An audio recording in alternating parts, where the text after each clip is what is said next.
আর এই ইহসানের সাথে একটা শব্দ সম্পর্কিত, এর নাম হচ্ছে তাকওয়া।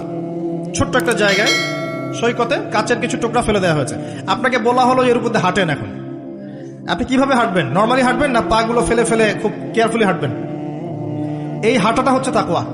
মানে এই কাচের টুকরাগুলো হচ্ছে গোনাহ, শয়তানের ট্র্যাপ, ফাসাকি, জুলুম, অন্যায়, অত্যাচার, পাপ। এখান থেকে বেঁচে বেঁচে আপনাকে পা ফেলতে হবে, এর নাম তাকওয়া। কখন ফেলা সম্ভব হবে? যখন আমি ফিল করবো আল্লাহ আমাকে দেখছেন। এই কনসিয়াসনেস না থাকলে এটা হবে না। টেবিলের তল দিয়ে আপনি ঘুষ দিচ্ছেন, যে নিচ্ছে সে যদি ওই সময় চিন্তা করে আল্লাহ আমাকে দেখছেন, নিতে পারবে? ব্যবসা করছেন, মাপে ওজন কেউ দেখছে না, কাস্টমার দেখে নাই, আপনিই দেখছেন, বুঝতে পারছেন। আপনি যদি ওই সময় চিন্তা করেন যে আল্লাহ আমাকে দেখছেন, এ দেখে নাই, আপনি কম দিতে পারবেন? পারবেন না।